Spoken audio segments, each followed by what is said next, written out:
ఏదైనా చెయ్యాలి అని అంటే ఒక సంకల్పం మనసులో ఉంటుంది. ఏ సంకల్పంతో మీరు ఇవన్నీ చేసుకుంటూ వెళ్తున్నారు?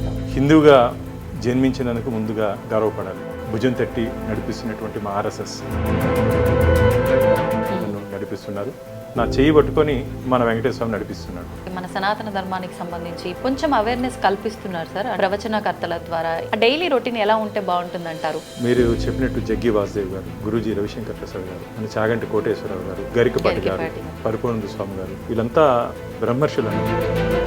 ఎంత దౌర్భాగ్యం అంటే మన భారతదేశంలోనే 75-80 సంవత్సరాల ముందు వందే మాత్రం అంటే మన నోర్లు పగిలేటివి, తల పగలగొట్టేవారు. వందే మాత్రం అంటే 2 రోజుల నుంచి 7 రోజులు బిడ్డ లేక దూడల్ని స్లాటర్ హౌస్ పంపిస్తున్నారు. మేము పట్టుకున్నాము.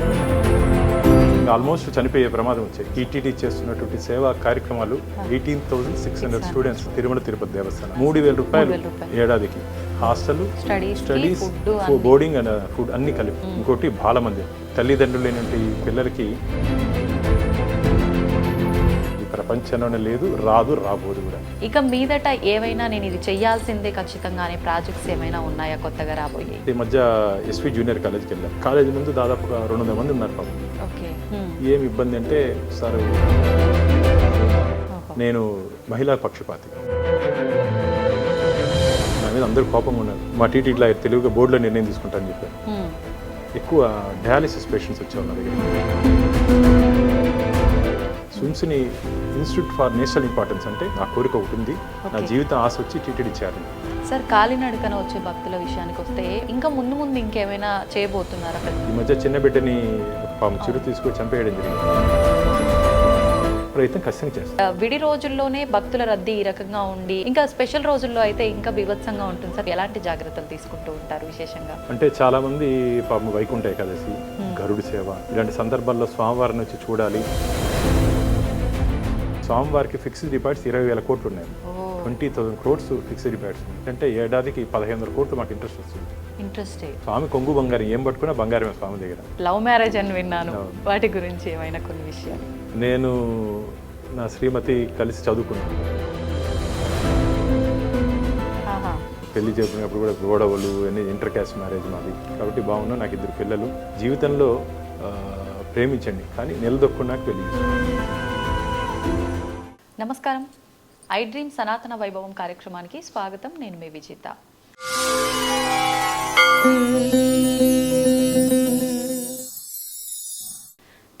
ప్రస్తుతం మనతో పాటు ఉన్నారు TTD board member Bhanuprakash Reddy గారు.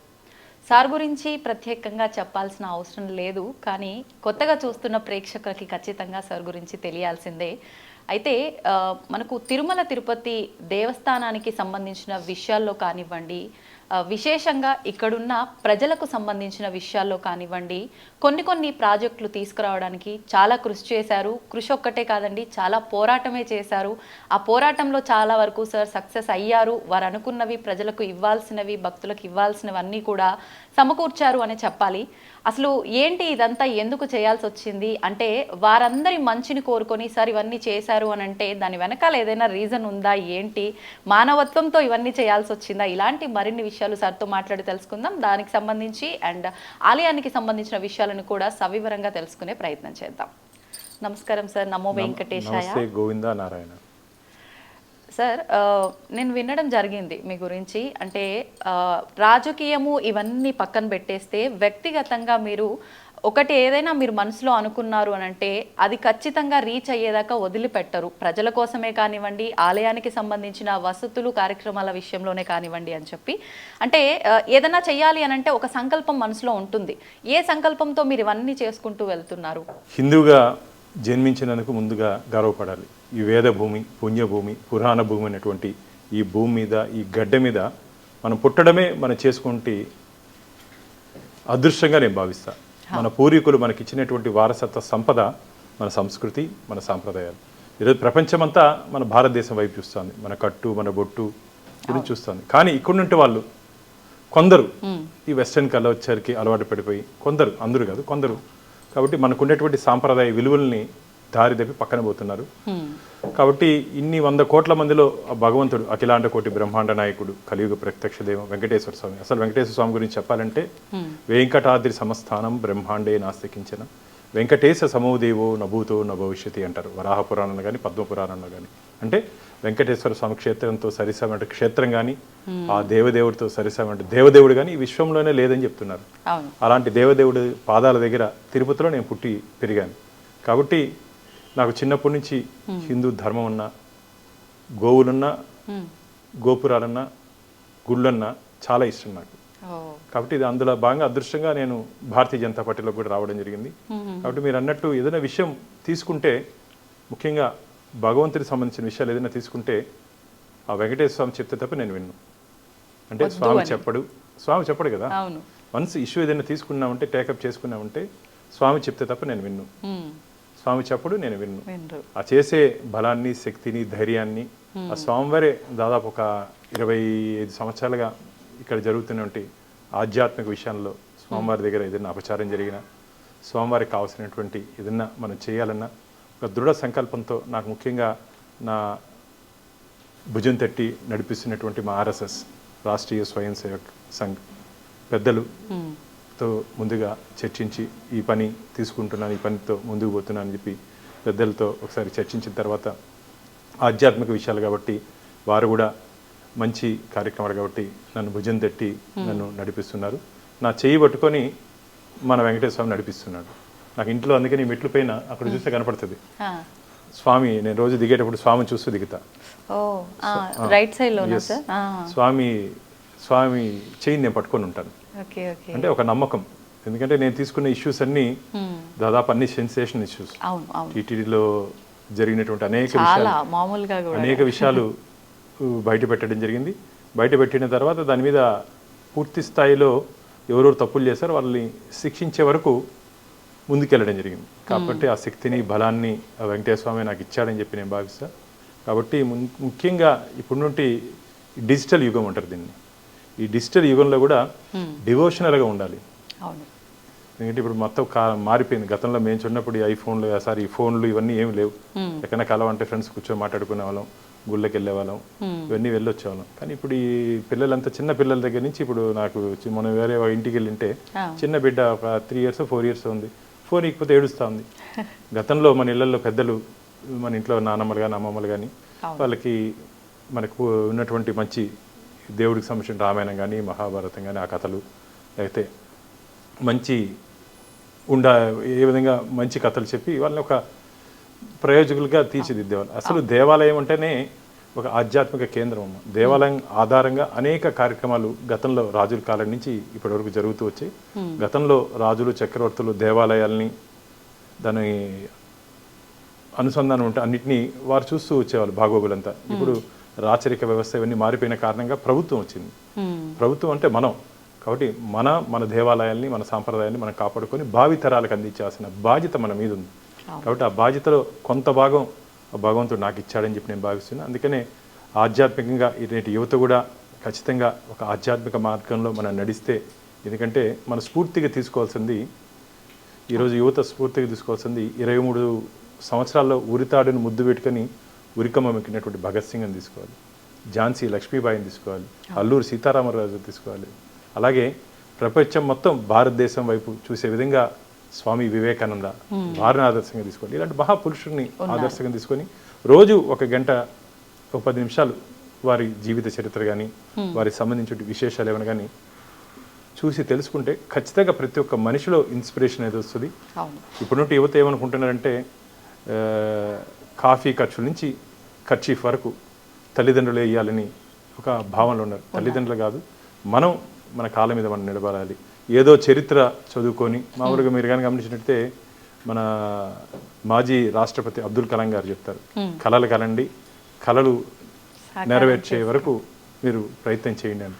కళలు కానీ ఉదయం లేస్తేనే మర్చిపోవడం కాకుండా ఆ కళని నిజం చేసుకునే దిశగా నేటి యువత కూడా ముందుకు పోవాలి.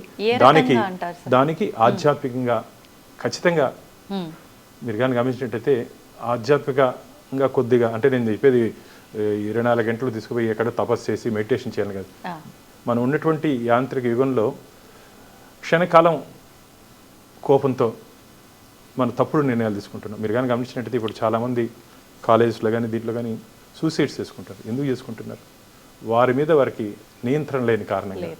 మీకు నియంత్రణ కావాలంటే యోగా కానీ మెడిటేషన్ కానీ ఇవన్నీ చేయండి. ఖచ్చితంగా మన మీద మన కంట్రోల్ వస్తుంది. ఏదో చిన్నపాటి సంఘటనలతో మనం మన భగవంతుడి ఇచ్చిన జీవితం, ఈ 3,00,00,000 జీవరాశుల్లో మనిషికి ఒక్కటికే ఆలోచించి నిర్ణయం తీసుకునే అవకాశం ఇచ్చాడు. కాబట్టి ఆధ్యాత్మికంగా ఉంటే ఖచ్చితంగా ఒక సూపర్ నేచురల్ పవర్ అంటారమ్మా. మనకన్నా ఒక సూపర్ నేచురల్ పవర్ ఉంది ఈ విశ్వంలో. ఆ సూపర్ నేచురల్ పవర్నే మేము భగవంతుడిగా భావిస్తాం. ఆ భగవంతుడి ఆశీర్వాదంతో ఖచ్చితంగా ఏదైనా సరే నేటి యువత ఆ ఆధ్యాత్మిక భావనతో ముందుకు పోవాలని చెప్పి నేను కోరుకుంటున్నాను. ఒకప్పటి విషయం పక్కన పెడితే ఈ మధ్య కాలంలో అంటే మన సనాతన ధర్మానికి సంబంధించి భగవంతుడు ఏంటి ఇదంతా ఈ జ్ఞానం అంతా కూడా కొంచెం అవేర్నెస్ కల్పిస్తున్నారు సార్. అంటే మీలాంటి వాళ్ళ ద్వారా, కొంతమంది ప్రవచనకర్తల ద్వారా ఇలా వింటూ ఉన్నారు. కొంతమంది విని ఆచరించడానికి ముందుకు వెళ్తున్నారు. కొంతమంది విన్న దగ్గరే అక్కడికక్కడే వైరాగ్యము, మళ్ళీ అక్కడికక్కడే దాన్ని వదిలిపెట్టడం లాగా అయిపోతుంది. అంటే ఇదంతా మన లైఫ్లో ఒక రొటీన్ చేసుకోవాలి, ఒక నిత్య జీవితంలో భాగం చేసుకుంటేనే బాగుంటుంది, అవి ఆచరించగలుగుతాం. ఆ డైలీ రొటీన్ ఎలా ఉంటే బాగుంటుంది అంటారు?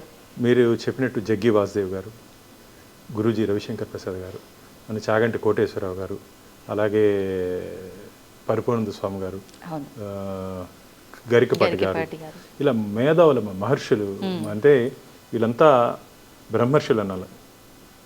వీరంతా సమాజం కోసం, సమాజ శ్రేయస్సు కోసం పాటుపడుతున్నారు. నేను ఒకటే చెప్తా, మనం పుట్టినప్పుడు మనం ఏడుస్తాం, మనం చనిపోయాక 10 మందిని ఏడిపిస్తాం.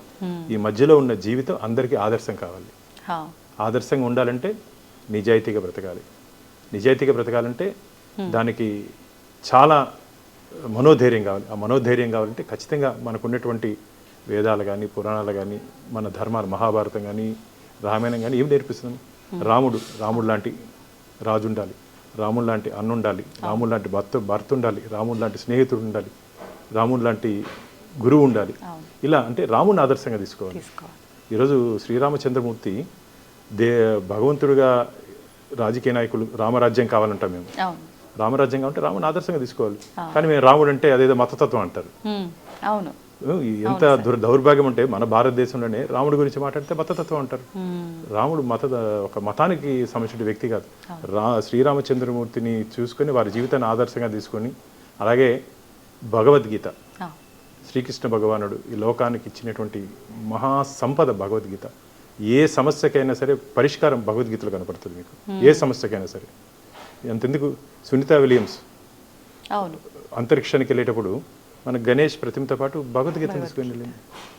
భగవద్గీతని ఈ రోజుకి భగవద్గీత శ్రీకృష్ణ భగవానుడు మనకి ఇచ్చినటువంటి దాదాపు 5,125 సంవత్సరాలు అవుతుంది. ఇప్పుడు మీరు విదేశాలకు వెళ్తే హోటల్లో కానీ ప్రతి దగ్గర చోట బైబిల్ చూస్తాం. నేను అందుకని మన యువ గారికి చెప్పా, మనం కూడా మన టీటీడీకి ఉన్నటువంటి అనుబంధ సంస్థలో రూమ్స్లో ఖచ్చితంగా భగవద్గీత పెట్టే విధంగా మనం ప్రయత్నం చేద్దామని. ఎందుకంటే భగవద్గీత ఒక జీవితానికి ఆదర్శంగా నిలుస్తుంది. అసలు నేను అదే చెప్పాను, ఈ భూమి మీద పుట్టడం మనం చేసుకుంటే అదృష్టం. మనం మహర్షులు ఇచ్చినటువంటి వారసత్వ సంపద, ఆ గురు సంపదని భావితరాలకు అందించారు. కాబట్టి నేటి యువత ఖచ్చితంగా అంటే మార్పులు. ఇంతకుముందు నేను చెప్పినట్టు మీరు కానీ గమనించే తిరుమలకి వెళ్ళే నడకదారులను గమనిస్తూ ఉంటా. చాలా మంది యంగ్స్టర్స్ ఇప్పుడు వస్తున్నారు. ఇంకా మెట్లకి బొట్టు పెడుతూ హారతి ఇస్తూ వెళ్తున్నారు. అంటే ఒక మార్పు కనపడతా ఉంది. కానీ ఒకటి మీరు కానీ గమనించినట్లయితే ఈ మొత్తం ప్రపంచంలో ముస్లింలు దండయాత్ర చేసి వారు ఆక్రమించుకునేటువంటి దేశాలన్నీ ఈరోజు ముస్లిం దేశంగా మిగిలిపోయాయి. దాదాపు 800 సంవత్సరాలు దండయాత్రలకి ఎదురెళ్ళి నిలబడి వారి పరిపాలన ఉన్నప్పటికీ ఇంకా కాశ్మీర్ నుంచి కన్యాకుమారి వరకు, అటక్ నుంచి కటక్ వరకు మనం దాదాపు ఇంకా మన ధర్మాన్ని పాటిస్తూ ముందుకు పోతున్నటువంటి దేశం ఏదైనా ఉందంటే మన భారతదేశం మాత్రమే. ఎందుకంటే మహర్షులు, మహాపురుషులు జన్మించిన గడ్డ. కాబట్టి వారి రక్తం మనలో ఉంది ఇంకా. కాబట్టి నేటి యువత దయచేసి అది మర్చిపోకూడదు.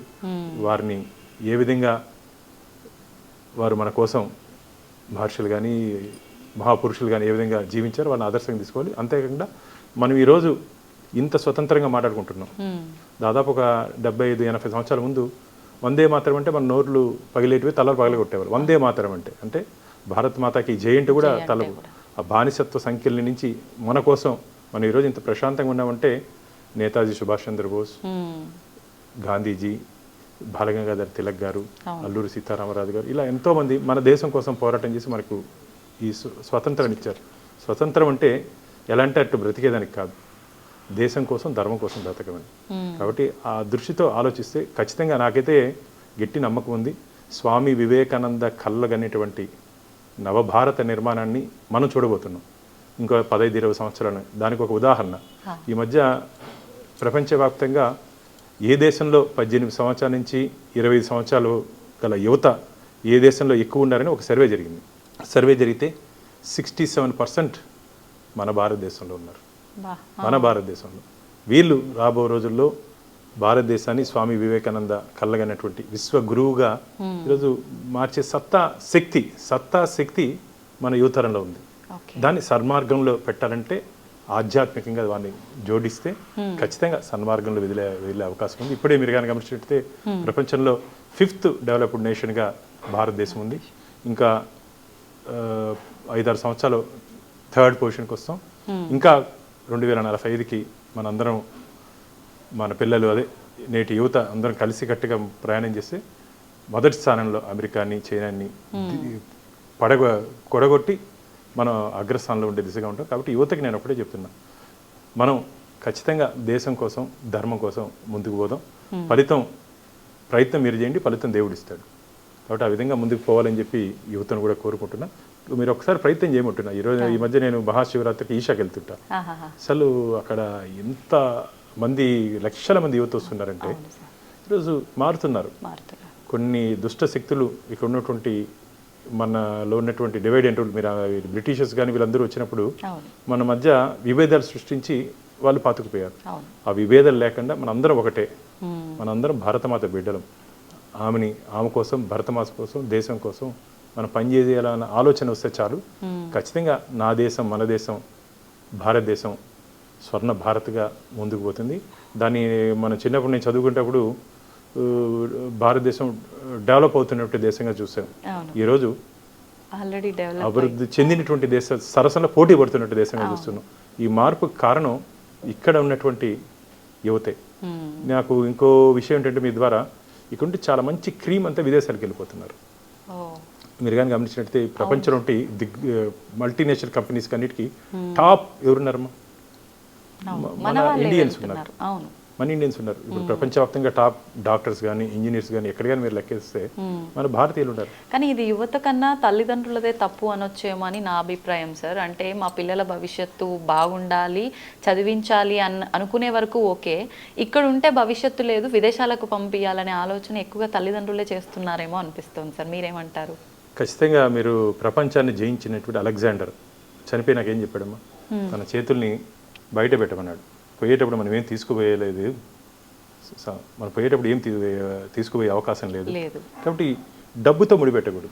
మనకున్నటువంటి కోరికలను కానీ అదుపు చేసుకుంటే, నేను అందుకని మొదటి నుంచి చెప్తున్నా, ఒక ఆధ్యాత్మికంగా మీరు కానీ డెవలప్ ముందుకు కానీ పోగలిగితే మనకున్నటువంటి డిజైర్స్ కానీ, కోరికలు కానీ కంట్రోల్లో చేసుకునే అవకాశం ఉంటుంది.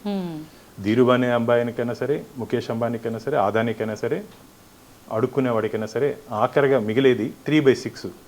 శ్మశానంలో ఎవరికైనా సరే 3/6. అది దృష్టిలో పెట్టుకోవాలి. కాబట్టి డబ్బుకి ప్రాధాన్యత ఇచ్చేది తగ్గించుకోవాలి. డబ్బు కావాలి, డబ్బు లేకుండా ఏం జరగదు. కానీ ఎంత అవసరమో అంత అవసరంగా పెట్టుకోవాలి. సోషల్ సర్వీస్ పిల్లల్లో మెయిన్ నేను నా కుటుంబం అనేది కాకుండా, నేను నా చుట్టుపక్కల వాళ్ళు, నా సమాజం, నేను నా సమాజం అనే ఆలోచనగా వస్తే ఖచ్చితంగా మార్పు వస్తుంది. దాంట్లో సాటిస్ఫాక్షన్ లెవెల్స్ మీకు పీక్కి వెళ్తుంది. ఇప్పుడు నాకు ఇంతకుముందు నేను మీకు చెప్పినట్టు గోవిందుడి గురించి చెప్పాను కదా. నేను ఒకసారి లాస్ట్ టైం టీటీడీ బోర్డు మెంబర్గా ఉన్నప్పుడు రాత్రి ఒక ఫోన్ వచ్చింది పుంగునూరు నుంచి. సార్, ఒక లారీలో 2 రోజుల నుంచి 7 రోజుల బిడ్డ లేక దూడల్ని స్లాటర్ హౌస్ పంపిస్తున్నారు, మేము పట్టుకున్నాము, దాన్ని తిరుపతి తీసుకొని వస్తున్నాము, కానీ ఇక్కడ మా టీటీడీ డైరీ ఫామ్లో దాన్ని పెట్టుకోమంటున్నారు. రాత్రి 11:30 అయింది. వస్తే అప్పుడు డైరెక్టర్కి ఫోన్ చేసి ఏమంటే మనం పెట్టుకునే అవకాశం లేదు, చిన్న బిడ్డలు మనకు ఇది అవకాశం లేదంటే, లేదు మీరు పెట్టుకుంటారంటే లేదని అవకాశం లేదన్నాడు. అవకాశం అయితే నేను గేట్ దగ్గర కూర్చుంటానన్న. అప్పుడు భయపడి డైరీ ఫామ్లోకి తీసుకుంటే ఉదయం నేను 6 గంటలు లేసి వెళ్ళిన తర్వాత చిన్న బిడ్డలు దీన్ని ఎట్లా మనం ప్రొటెక్ట్ చేయాలని చెప్తే ఆవు దాని అంటారు 54 బాటిల్స్ చిన్నపిల్లలకి మనం బాటిల్ ఫీడింగ్ ఇస్తాం కదా, అట్టు ఇచ్చి వాటిని అన్నింటినీ బ్రతికిచ్చేస్తాం.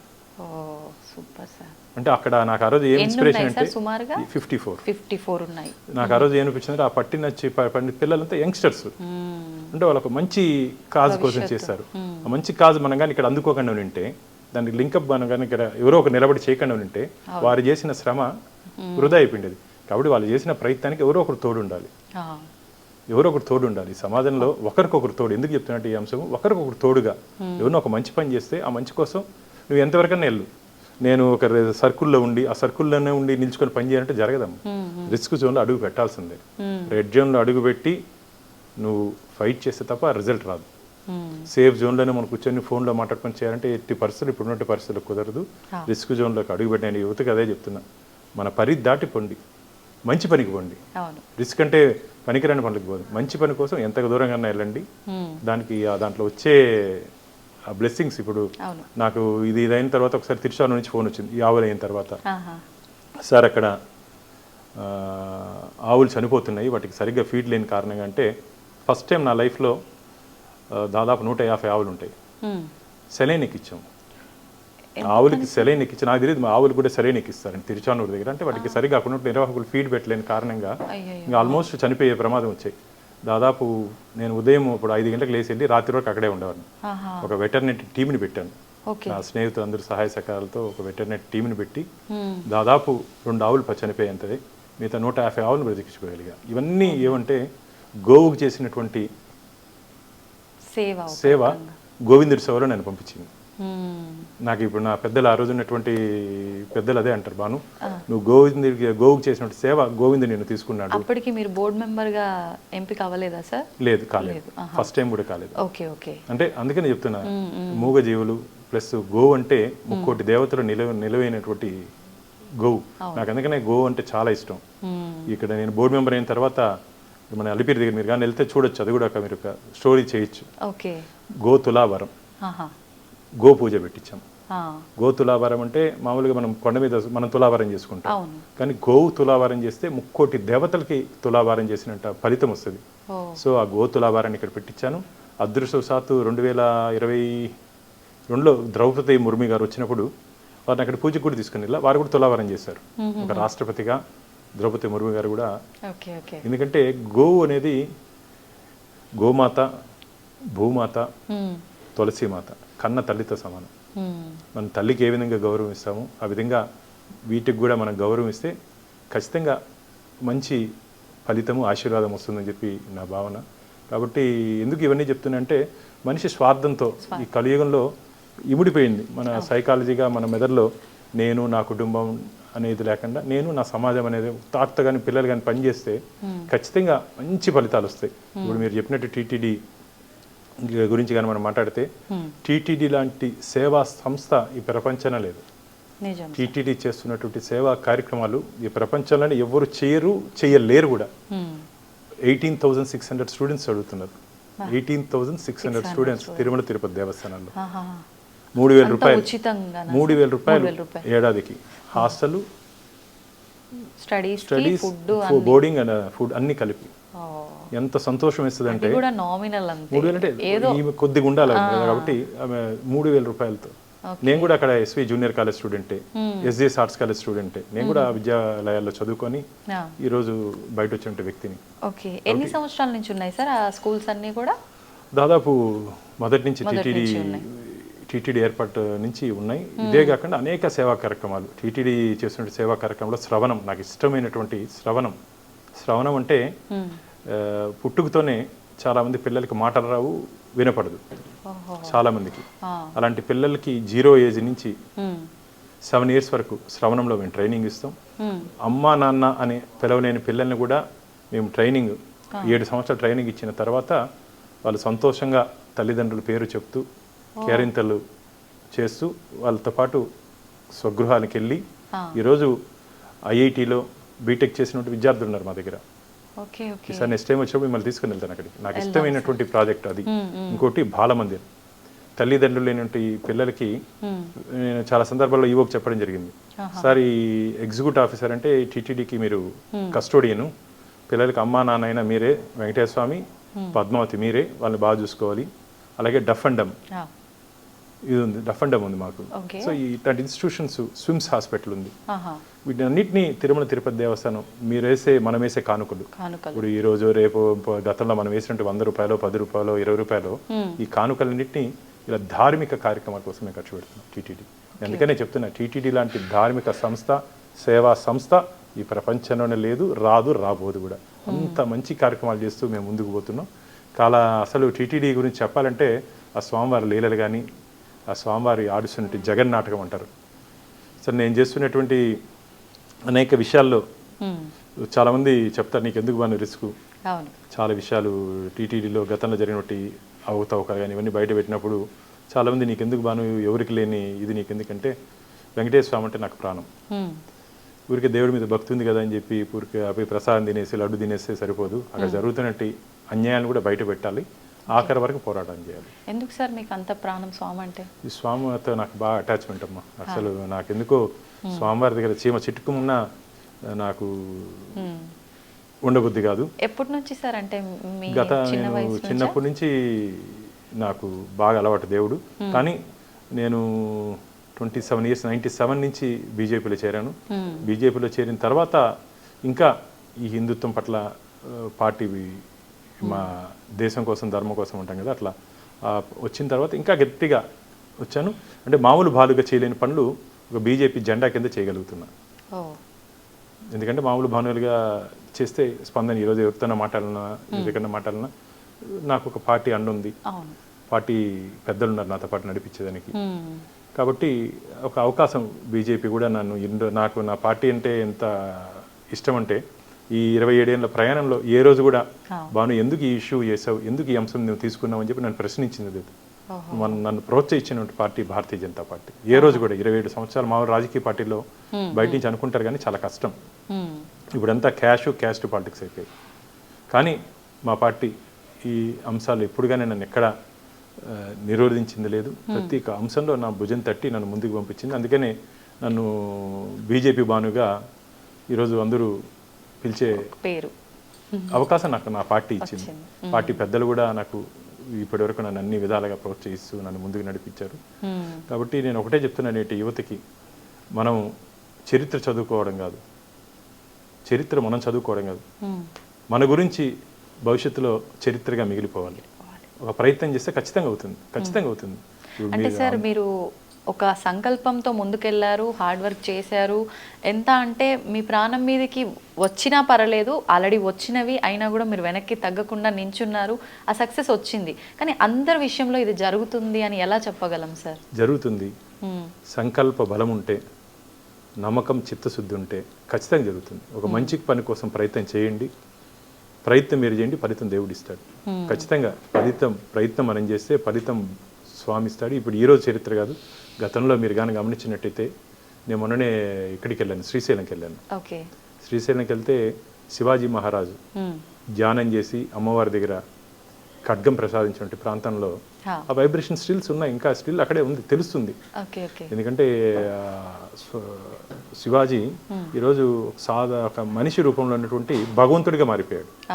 ఇంతమంది రాజులు, చక్రవర్తులు భారతదేశాన్ని ఏలినా సరే ఈరోజు శివాజీ మహారాజు గురించి ఎందుకు మాట్లాడుకుంటున్నాం? ధర్మం గురించి, దేశం గురించి నిలబడిన వ్యక్తి పోరాడాడు. కాబట్టి మనం కూడా చరిత్ర చదువుకునే మన గురించి కూడా భవిష్యత్తులో చరిత్రగా నిలిచిపోవాలంటే ప్రయత్నం అనేది చేయాలి. ఇందుకు నేను చెప్పినట్టు రిస్క్ జోన్లోకి వెళ్ళాలి కంపల్సరీ. అంటే అందరూ పోయి ఏదో మీ ప్రాణాలని గుడ్డిగా పెట్టమని చెప్పట్లే, తెలివిగా ఆధారాలతో పాటు, ఆరోపణలు కాకుండా ఆధారాలతో ఎవరన్నా సరే ఉద్యమించండి. ఆధారాలు ఉండాలి చేతులు. ఇప్పుడు నేనేం మాట్లాడినా సరే నా దగ్గర ఎవిడెన్స్ లేక నేను మాట్లాడను. పూర్తిగా నా దగ్గర వచ్చి ఆధారాలన్నింటినీ చేతిలో వచ్చిన తర్వాత దాన్ని తరోగా స్టడీ చేసి పెద్దలతో నాకున్న అభిప్రాయాలు షేర్ చేసుకొని ఇట్లా ముందుకు వెళ్తున్నాను, దీంట్లో లోటుపాట్లు ఏ విధంగా ఉంటాయి అని చూసుకుంటూ ముందుకు పోతా. కానీ ఇప్పటి వరకు నేను చేసినటువంటి పోరాటంలో వెంకటేశ్వర స్వామి నా చెయ్యి వదలలేదు. వెంకటేశ్వర స్వామి నా చెయ్యి వదలలేదు. ఇప్పటి వరకు నన్ను అట్టే పట్టుకొని ముందుకు తీసుకుపోతున్నాడు. ఎప్పటికి కూడా అట్లే పట్టుకొని ఉంటాడని చెప్పి నాకు విశ్వాసం. అందుకని నాకు నెలకి ఒక 4 సార్లు స్వామివారి దగ్గరికి వెళ్ళిపోతాను. వెళ్ళి స్వామివారి దగ్గరికి పోయి, ఎందుకంటే వైబ్రేషన్స్ స్వామివారి దగ్గర కులశేఖర పడి దగ్గర నుంచి ఆ స్వామివారిని చూస్తే చాలు, ఆ శక్తితో మళ్ళీ పరిగెత్తచ్చు మనం. Okay okay. ఎవరు ఏం చేయలేరు మనని. అసలు అంటే లో అనిపించదా సార్ మీకు ఎప్పుడు కూడా ఫీలింగ్? అంటే ఏదైనా చేయాలన్నప్పుడు ఏదైనా ఇబ్బంది ప్రతి ఒక్కరికి వస్తుంది, మీరు మామూలుగా ఆ ప్రెజర్స్ తీసుకోవట్లేదు, అయినా కూడా ఎప్పుడు మీ మాటల్లో కానీ మీరు చేసే పనుల్లో కానీ ఆ బ్యాక్ స్టెప్ వేసేది ఎక్కడ కనిపించదు అని అంటే అది స్వామి పక్క నుండి చేయి పట్టుకొని తీసుకెళ్తున్నాడని? స్వామి ఆశీర్వాదంతో పాటు నా కుటుంబం కూడా నాకు అండగా నిలిచింది. నా భార్య కానీ, నా కొడుకు కానీ, నా కూతురు కానీ ఇట్లాంటి విషయాలు చేసేటప్పుడు ధైర్యంగా ముందుకు పోంటారు. ఎందుకంటే మామూలు కుటుంబంలో మనకు కానీ ప్రోత్సాహం కానీ అండగా నిలవకపోతే చేయలేమమ్మా, చాలా కష్టం. నిజం సార్. ఎందుకంటే మనం ఇంటికి వచ్చిన తర్వాత ప్రశాంతంగా ఎక్కువసేపు ఇంట్లోనే గడుపుతాం. అవును. మన అందరూ ఎవరైనా సరే ఎక్కువ గడిపేది కుటుంబ సభ్యులతో. అక్కడ కానీ మనకు కానీ వ్యతిరేకత కానీ ప్రశాంతత లేకపోతే చాలా కష్టం. నేను దాదాపు ఈ సుదీర్ఘ ప్రయాణంలో ఏ రోజు కూడా వారు నన్ను వద్దు అని చెప్పింది లేదు. నా భుజం తట్టి ముందుకు పో అని చెప్పారు. కాబట్టి కుటుంబ వ్యవస్థ కూడా మనకి ఎప్పుడు తోడుగా ఉండాలి. మిగతా వాళ్ళకు కూడా కుటుంబం. అందుకు నేను చెప్తున్నా, ఇంతకుముందు చెప్పినట్టు ఈ డిజిటల్ యుగంలో కూడా డివోషనల్ ఉండేటట్టు కుటుంబం కూడా ఆ వాతావరణం కల్పించాలి ఖచ్చితంగా. పెద్దలు, ఎందుకంటే పెద్దలు ఊరికే చెప్పరమ్మా, వారు జీవితాన్ని పూర్తిగా వడబెట్టిన తర్వాతే పెద్దలు. ఇంట్లో ఏదైనా పెద్దలు చెప్తే మనం నెగ్లెక్ట్ చేస్తాం, వాళ్ళు ఎక్స్పీరియన్స్లో చెప్తారు. కాబట్టి ఎక్స్పీరియన్స్ని మనం తీసుకోవాల్సిన అవసరం ఉంది. అంటే వాళ్ళు చెప్పిన ప్రతి విషయాన్ని ఈ జనరేషన్ వాళ్ళం ఎలా తీసుకుంటామంటే, ఊరుకోండి మీరు మీ చాదస్తాము, ఏదో మూఢనమ్మకాలు ఎప్పుడు చెప్తూనే ఉంటారు, ఈ రకంగా కొట్టిపారేస్తూ ఉంటారు. లేదు, వాళ్ళ జీవితంలో వారు ఎక్స్పీరియన్స్ చెప్పినట్టు మాట్లాడు. నేను ఒకటే చెప్తున్నా, గురు బ్రహ్మ గురు విష్ణు గురుదేవో మహేశ్వర అంటారు. గురు సాక్షాత్ పరబ్రహ్మ తస్వైస్మి గురువే నమః అంటారు. తల్లిదండ్రులకి గురువుకి, మీరు చెప్పినట్టు తల్లిదండ్రులకి మనకు రక్తం పంచుకున్న పిల్లలు కాబట్టి వాళ్ళ మీద మమకారం ఉంటుంది. అలాగే గురువుకి ఎటువంటి రక్త సంబంధం లేకపోయినప్పటికీ తన శిష్యుడు ప్రయోజకుడు అవ్వాలి అని చెప్పి ఆలోచించే వ్యక్తి ఎవరైనా ఉన్నట్టే మన గురువులు మాత్రమే. కాబట్టి గురువుని గౌరవించండి, తల్లిదండ్రుని గౌరవించండి, మంచి స్నేహాన్ని ఏర్పరచుపెట్టుకోండి. ఎందుకంటే tell your friend your character అంటారు. మంచి స్నేహితులతో కూడా ఉండాల్సిన అవసరం ఉంది. ఎందుకంటే చెడు తొందరగా అట్రాక్ట్ చేస్తుంది మనిషిని. కానీ ఒక్కసారి జీవితంలో మచ్చబడిన తర్వాత దాన్ని తుడుచుకునే చాలా కష్టం. కాబట్టి చాలా వరకు ఒక మంచి అలవాట్లు నేర్చుకొని ఒక మంచి బుద్ధితో ముందుకు పోవాలి. కాబట్టి తల్లిదండ్రుల్ని గురువుల్ని గౌరవించేది నేర్చుకుంటే ఖచ్చితంగా సమాజంలో ప్రయోజకుడు అవుతారు. పుట్టుకతోనే ఎవడు మంచివాడు చెడ్డవాడు కాదమ్మా. పుట్టుకతోనే ఎవరు మంచివాడు చెడ్డవాడు కాదు. పెరుగుతున్నటువంటి వాతావరణంలో ఆ చుట్టూ ఉన్నటువంటి పరిస్థితుల ప్రభావంగా మనిషి మారే అవకాశం ఉంది.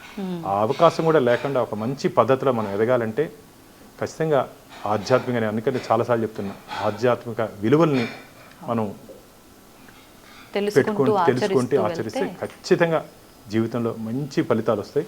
నాకైతే నమ్మకం ఉంది, ఇప్పుడున్నట్టు యువత చాలా సన్మార్గంలో నడుస్తున్నారని చెప్పి చూస్తేనే తెలుస్తూ ఉంది. ఇంకా నడవాలి. ఈ గడ్డ మీద పుట్టినట్టు ప్రతి బిడ్డ ప్రయోజకుడై దేశం కోసం భారతమాత ఉన్నత శిఖరాలు ఎదిగే విధంగా మొత్తం చూడాలని చెప్పి నేను మనస్ఫూర్తిగా యువతని కోరుకుంటున్నాను. సార్, ఇప్పటి వరకు మీరు అంటే బోర్డు మెంబర్గా ఎంపిక అవ్వక ముందు నుంచే ఎన్నో సామాజిక కార్యక్రమాలు చేశారు. అయిన తర్వాత అంటే 2 సార్లు వెంటనే మీరు బోర్డు మెంబర్గా ఎంపిక అవ్వడం జరిగింది. అండ్ తర్వాత మీరు ఎన్నెన్నో ప్రాజెక్టులు చేశారు. ఇందాక మీరు చెప్పినట్టుగా శ్రవణము వాటికి సంబంధించి. ఇక మీదట ఏవైనా నేను ఇది చేయాల్సిందే ఖచ్చితంగా అనే ప్రాజెక్ట్స్ ఏమైనా ఉన్నాయా కొత్తగా రాబోయాయి? ఎస్ అమ్మా. ముఖ్యంగా ఇప్పుడు మీకు చెప్పినట్టు శ్రవణము, బాలమందిరు, డఫ్ అండ్ డమ్ము దాదాపు 60 సంవత్సరాల మునుపు ఏర్పడినటువంటి ఇది. నేను మొన్న ఈఓ గారిని, చైర్మన్ గారిని తీసుకుని వెళ్ళి చూపించాను. ఈ మూడింటిని కలిపి ఒకే కాంపౌండ్ కింద తీసుకొని వచ్చేటట్టు, ఇంటిగ్రేట్ చేసి ఒకే కాంపౌండ్ కింద తీసుకొని వచ్చేటట్టు ఒక లేటెస్ట్, ఇంకా దాంట్లో ఉన్నటువంటి ఎడ్యుకేషన్ సిస్టమ్ని మార్పు చేయాల్సిన అవసరం ఉంది. మార్పులు తీసుకురావాల్సిన అవసరం ఉంది. అంతేకాకుండా మాకున్నటువంటి ఎడ్యుకేషన్ ఇన్స్టిట్యూట్స్లో అప్గ్రేడ్ చేయాల్సిన అవసరం ఉంది. లక్కీగా ఈసారి నేను మా కమిటీ బోర్డు మెంబర్లో ఒక్కొక్కరు ఒక కమిటీకి వేస్తారు. నన్ను ఎస్వీబీసీకి ఎడ్యుకేషన్ కమిటీలో వేశారు. నేను వచ్చిన తర్వాత ఈ మధ్య ఎస్వి జూనియర్ కాలేజ్కి వెళ్ళాను. వెళ్తే కాలేజీ ముందు దాదాపు ఒక 200 మంది ఉన్నారు పాపం, తల్లిదండ్రులు. కారు దిగి వాళ్ళ దగ్గరికి వెళ్ళాను. ఏమి ఇబ్బంది అంటే, సార్ కాలేజ్ సీట్ దొరికింది, హాస్టల్ సీట్ దొరకలేదు అన్నారు. సరే లోపలికి వెళ్ళిన తర్వాత అక్కడ చూస్తే చాలా డిమాండ్ ఉంది. కానీ ఈ బిడ్డల్ని బయట పెట్టాలంటే పాపం రైతు కుటుంబం, పాపం ఎందుకంటే మనకు రైతన్న దేశానికి వెన్నెముక, రైతు బాగుంటేనే దేశం బాగుంటుంది. అలాంటి రైతు వచ్చి బయట పాపం కాలేజీ బయట గుంచుకొని సీట్ కొని చూస్తుంటే నేను పోయి ప్రిన్సిపాల్తో మాట్లాడితే సార్ ఇక్కడ అవకాశం లేదు అన్నారు. ఇమిడి మా చైర్మన్ గారిని తీసుకొని వచ్చారు. నెక్స్ట్ డేనే చైర్మన్ గారిని తీసుకొని ఇన్స్పెక్ట్ చేసి దాదాపు 150 సీట్స్ స్టాండింగ్ ఇన్స్ట్రక్షన్స్ ఇచ్చాం. చూసిన రోజే 150 సీట్స్ ఇంటేక్ తీసుకోమని చెప్పి వెంటనే చెప్తానే చేసుకున్నారు. మళ్ళీ ఈ మధ్య మొన్న ఎస్పీడబ్ల్యూ కాలేజ్కి వెళ్ళారు, సేమ్ ఇదే ప్రాబ్లం ఉందని చెప్పి నాకు ఫిర్యాదులు వస్తే మళ్ళీ పోయా చూస్తే దాదాపు పాత బిల్డింగ్స్ కొన్ని రెనోవేట్ చేస్తే అడ్మిషన్ వచ్చే అవకాశం ఉంది. కాబట్టి ప్రిన్సిపాల్ గారికి చెప్పి ఇమీడియట్గా మా చీఫ్ ఇంజనీర్ ఈవో గారితో చైర్మన్తో మాట్లాడిన తర్వాత ఇంజనీర్స్ అంతా వచ్చారు. ఇప్పుడు పని జరుగుతుంది. ఇంకో 10-15 రోజులు ఇంకో 300 మంది అడ్మిట్ అయ్యే అవకాశం ఉంది. నేను మహిళా పక్షపాతి, ఒక ఆడబిడ్డ ఇంట్లో నిలబడితే ఆ కుటుంబం మొత్తం నిలబడుతున్నాం. స్త్రీశక్తికి అంత పవర్ఫుల్ ఉంది. అసలు మన పురాణాల్లో మహిళలకు ఉన్నటువంటి గౌరవం ఏ దేశంలో లేదు. వెంకటేశ్వర స్వామి ఏం పిలుస్తారు చెప్పండి? లక్ష్మీనారాయణుడు అంటారు. పక్కనే ఉన్నటి కాళహస్తి ఈశ్వరుణ్ణి పార్వతీ పరమేశ్వరుడు అని పిలుస్తారు. అలాగే ప్రపంచానికి భగవద్గీత అందించినటువంటి శ్రీకృష్ణుడిని రాధాకృష్ణుడు అంటారు. అంతెందుకు భారత మాత అంటాం. కాబట్టి ఆడపిల్లలు ఒక ఇంట్లో నిలబడితే ఆ కుటుంబం మొత్తం నిలబడిపోయే అవకాశం ఉంది. కాబట్టి ఆడపిల్లల విషయంలో నేను కొద్దిగా ఎక్కువ వాళ్ళకి మొన్న కూడా జరిగినట్టు మీటింగ్స్లో కూడా టీటీడీ బోర్డు మీటింగ్స్లో కూడా బాను నువ్వు టీటీడీ డబ్బు, నేను మామూలుగా టీటీడీ డబ్బు ఈ ధార్మికేతర కార్యక్రమాలు ఖర్చు పెడితే నేను ఒప్పుకోను. కేసులన్నీ వేసి నిలబెట్టి కోర్టులన్నీ వేసి నిలబెట్టి నన్ను తిట్టుకుంటారు తిరుపతి ప్రజలందరూ. ఎందుకంటే డెవలప్మెంట్కి బాను అడ్డు అని. తిరుపతి రోడ్స్కి కానీ ఇప్పుడు వీటికి అన్నిటికీ డివైడ్ చేస్తే నేను ఒప్పుకోను, కోర్టుకు వెళ్తాను. అంటే మా టీటీడీ చట్టం ఏం చెప్తుందో టీటీడీ యాక్ట్ 30/1987 ధార్మిక కార్యక్రమాలకు మాత్రమే టీటీడీ నిధులు ఖర్చు పెట్టాలని చట్టం ఉంది. అని ప్రభుత్వాలు తమ అవసరాల కోసం, తమ రాజకీయ ఎదుగుదల కోసం, ఏ పార్టీ అయినా సరే స్వామివారి డబ్బుని తీసుకుని ఖర్చు పెట్టే ప్రయత్నం చేస్తుంటే నేను హైకోర్టుకి వెళ్ళి స్టే కూడా తీసుకుని వచ్చాను. కాబట్టి ఇప్పుడు ఎక్కడ డబ్బులు ఖర్చు పెట్టేదని లేదు. నా మీద అందరూ కోపంగా ఉన్నారు, చుట్టుపక్కల ఉన్న ఎమ్మెల్యేలు కానీ స్థానికంగా ఉన్నటువంటి ప్రజలు కానీ. ఇదంటే తప్పదమ్మా. నాకు తెలుసు రాజకీయాల్లో పూలు పడతాయి రాళ్ళు పడతాయి. మనం ప్రయాణం చేస్తే నాకు ఒట్టి పూలే పడాలి రాళ్ళు పడకూడదు అంటే ఒప్పుకోను, కుదరదు. రాళ్ళు పడుతున్నాయి, తట్టుకొని తప్పించుకొని ముందుకు పోవాలి. మంచి పని. నేను మీ ద్వారా ఒకటి అడుగుతా, ఈ ప్రభుత్వాలు ధైర్యం ఉంటే వర్క్ బోర్డ్ ఆస్తుల నుంచి కానీ క్రిస్టియన్ మిషనరీ ఆస్తుల నుంచి కానీ ₹1 అయినా తీసుకొచ్చి ప్రభుత్వ కార్యక్రమాలు ఖర్చు పెట్టాయా? వెంకటేశ్వర స్వామి సొత్తు మీద మాత్రం ఎందుకు అన్నేశారు? భారతదేశంలో మీరు కానీ గమనించినట్లయితే ఏ దేవాలయ ఆదాయాన్ని కానీ తీసుకొని వచ్చి ప్రభుత్వ కార్యక్రమాలు ఖర్చు పెట్టేది లేదు. నేను మొన్న కోర్టులో అదే సీజీ అడిగాడు, మన హైకోర్టులో నాది దాదాపు 3 నెలల ముందు వచ్చింది. ఈ రోడ్స్కి అడిగారు 150 crores. అడిగితే మా టీటీడీలో తెలుగుగా బోర్డులో నిర్ణయం తీసుకుంటానని చెప్పారు. ప్రభుత్వ అడ్వకేట్ కొద్దిగా ఉత్సాహంగా, లేదు సార్ యాత్రికులు వస్తారు కాబట్టి వాళ్ళకి రోడ్లు వేయాలా, కాబట్టి దానికోసం మాకు 150 కోట్లు రిలీజ్ చేయండి అన్నాడు. మీరు యాత్రికులకి డెఫినేషన్ చెప్పండి పిలిగ్రిమ్కి అన్నాడు. అది సార్ కొండకు వచ్చేవాళ్ళు అన్నారు. బెంగళూరు నుంచి వస్తారు, మెడ్రాస్ నుంచి వస్తారు, బొంబాయి నుంచి వస్తారు, అక్కడ నుంచి 4 ways 8 ways వేస్తున్నారు, వాటికి కూడా మీరు డబ్బు ఇస్తారని చెప్పి అడిగారు సీజీ. అంతే కదా సార్. కాబట్టి ఇట్లాంటి ఇప్పుడు నేను చెప్పేది మన డబ్బుని ఇప్పుడు పిల్లల కోసం, స్విమ్స్ కోసం, ఇంకోటి మేము చిన్నపిల్లల హాస్పిటల్ కడుతున్నామమ్మా, పద్మావతి చైల్డ్ ట్రస్ట్ హాస్పిటల్ అని. చిన్నపిల్లలు అంటే ఏ వయసు వరకు సార్? అంటే మీరు ప్రతి 1000 మందిలో 11 మందికి హార్ట్లో ప్రాబ్లం ఉంటుంది. అవును సార్. ఆ సర్జరీ చేసుకోవాలంటే ఓన్లీ హైదరాబాద్లో మాత్రం ఉంది హాస్పిటల్. 30 to 40 lakhs అవుతుంది ఒక సర్జరీ చేసుకోవాలంటే. కానీ దాదాపు జవహర్ రెడ్డి గారు వచ్చినప్పుడు మాకు ఇక్కడ పెట్టాడు హాస్పిటల్, పద్మావతి చైల్డ్ హాస్పిటల్ అని. దాదాపు 3000 సర్జరీస్ జరిగాయి. 2978 దాదాపు 20-30 పిల్లలు మాత్రం ఇబ్బందులు పడ్డారు. మిగతా అందరి బిడ్డలు బ్రతికిపోయారమ్మా. నేను వెళ్ళి హాస్పిటల్ వెళ్ళి ఆ తల్లిదండ్రులతో మాట్లాడితే తల్లి చిన్న బిడ్డని ఎత్తి కొండ కేసు చూపించింది, గుట్ట కేసు చూపించి వెంకటేశ్వర స్వామి నా బిడ్డను బ్రతికిచ్చాడని. అంటే అంత మంచి పనులు చేస్తున్నాం. దాంట్లో కూడా నా పాత్ర ఉంది. ఒకసారి జవహర్ రెడ్డి గారికి ఇట్లే కరోనా టైంలో ఇంటికి వెళ్తే బాను నా డ్రీమ్ ప్రాజెక్ట్ ఈ హాస్పిటల్ చేయలేకపోతున్నాను అన్నాడు. ఏం నా అన్న, ఇట్లా మరిగా డబ్బులు సరిపోవట్లేదు, దీనికి 350 crores అవసరం అవుతుంది, మనకి ఇప్పుడున్నట్టు పరిస్థితుల్లో డబ్బు పెట్టలేకపోతున్నాం అన్నాడు. నేను ఒక పని చెప్తా చేస్తారని అన్న. చెప్పు అన్నాడు. ఉదయాసం సేవ అని ఉంది మాకు. ఉదయాసం అంటే ఉదయం నుంచి అస్తమించే వరకు స్వామివారి దగ్గర సేవలు, సుప్రభాతం నుంచి సుప్రభాతం, తోమాల, అర్చన, కళ్యాణం, సహస్ర దీపాలంకరణ ఇవన్నీ చూడొచ్చు. ఓకే ఈ సేవలు ₹1,00,00,000 పెట్టండి అన్న. ఆ, ఏంది మన ₹1,00,00,000 దేవుని నమ్మేస్తూ ఉంటారు కదా, అందరూ అల్లరైపోతూ ఉంటారు. అంటే నీకెందుకు, నేను దాన్ని ఏ విధంగా సరిదిద్దాలో చెప్పాలి, నేను చేసుకుంటా. నేను గతంలో బోర్డు మెంబర్ కూడా ట్రై చేశాను అమ్మా దీన్ని. నాకు రాయలసీమలో ఉన్నటువంటి ఈ ప్రాంతంలో ఎక్కువ డయాలిసిస్ పేషెంట్స్ వచ్చేవాళ్ళు నా దగ్గరికి. డయాలిసిస్ చేసుకుంటే చాలా డబ్బుతో ముడివంటి పరిస్థితి. చేసుకోకుండా వాళ్ళు చాలా మంది చనిపోయిన సందర్భాలు, అవకాశం లేక చేసుకోవడానికి. అప్పుడు నేను బోర్డులో రైజ్ చేశాను. అప్పుడే 2016లోనే ఇట్లా మరగా 170 టికెట్స్ ఉన్నాయి, మనం ₹1,00,00,000 పెడదాము, వచ్చే డబ్బుని 170 కోట్లు డయాలిసిస్ యూనిట్కి పెడదాము, మంచి జరుగుతుందంటే ₹1,00,00,000 చెడ్డ పేరు వస్తుంది అని. వస్తే రానిండి, మేము అప్పుడు 15 మంది బోర్డు మెంబర్ వస్తే రాని, మనం 15 మందికి చెడ్డ పేరు వస్తుంది, సమాజానికి మంచి చేస్తామంటే ఎందుకు కొన్ని అనివార్య కారణాల వల్ల డిఫర్ అయిపోయింది బోర్డులో. ఇది జవహర్ రెడ్డి గారికి చెప్పా, అన్న ఇట్లా అప్పుడు డిఫర్ అయింది, కానీ ఇప్పుడు మీకు అవకాశం ఉంది కాబట్టి చేయండి అని చెప్పాను. ఎంత అదృష్టం అంటే, నేను ఒక 15 రోజుల తర్వాత అమిత్ షా గారు కొండకు వస్తున్న సందర్భంలో గుళ్ళోకి వెళ్తుంటే ఈవో గారు కనపడ్డారు, పిలిచారు దగ్గరికి. బాగా నువ్వు చెప్పినట్టు నచ్చింది నాకు, నెక్స్ట్ బోర్డుకే తెస్తున్నా, కానీ 170 లేవు, 531 టికెట్స్ ఉన్నాయి, ఫ్రైడే 28 టికెట్స్ ఉన్నాయి, ఫ్రైడే 1.5 crore పెడుతున్నా, దాదాపు మనకు 600 కోట్లు వస్తుంది దీనికి, నెక్స్ట్ బోర్డుకి తెస్తున్నట్టే చెప్పాను. నీకు 350 అడిగావు, ఇంక ఎక్స్ట్రా వస్తే నాకు డయాలిసిస్కి పెట్టి అన్న అని చెప్పాను. మీరు నమ్మరు, స్కీమ్ పెట్టిన 15 రోజుల లోపల దాదాపు 350 కోట్లు వచ్చింది. హాస్పిటల్ పని జరుగుతుంది, ఇప్పుడు జరుగుతుంది. ఇంకొక 6 నెలల లోపల అది పూర్తి స్థాయి అయిపోయిన తర్వాత కొన్ని వేల మంది పిల్లలకి డబ్బు లేని దాని ఏమంటారు, స్తోమత లేకుండా పాపం పిల్లల్ని కోల్పోతున్న తల్లిదండ్రులకి వెంకటేశ్వర స్వామి ప్రాణదానం చేస్తాడు. అలాంటి స్కీమ్ అసలు నాకైతే ఎంత సంతోషం అంటే, జవహర్ రెడ్డి గారు రిటైర్మెంట్ ఫంక్షన్లో చెప్పాడు. మామూలుగా ఐఏఎస్ ఆఫీసర్లు చెప్పరు, నాకు లోటు గునింది, ఇది పూర్తి చేస్తానో లేనని, కానీ ఆ లోటుని ఈ ₹1,00,00,000 బాను నాకు సజెస్ట్ చేశాడు, భక్తుల నుంచి సహకారం వచ్చింది, నేను ముందుకు తీసుకుపోతానని జవహర్ రెడ్డి గారు చెప్పడం. అంటే ఇలాంటి మంచి పనులు ఇవన్నీ ఎందుకు చెప్తున్నానంటే, భగవంతుడు ఉండేది మన కోసం, వెంకటేశ్వర స్వామి ఉండేది ఆయన ఏదో సంపాదించుకోవాలి, ఆయన ఏదో కోటీశ్వరుడు అయిపోవడం లేడు. వెంకటేశ్వర స్వామి ఆయనకు వస్తున్న డబ్బుని ప్రజల కోసం, భక్తుల కోసం ఖర్చు పెట్టమని చెప్పి. కాబట్టి ప్రభుత్వాలు కూడా, ఏ ప్రభుత్వం అయినా సరే, ఏ బోర్డు అయినా సరే, ఇలా మంచి విషయాల కోసం ఖర్చు పెడదాం.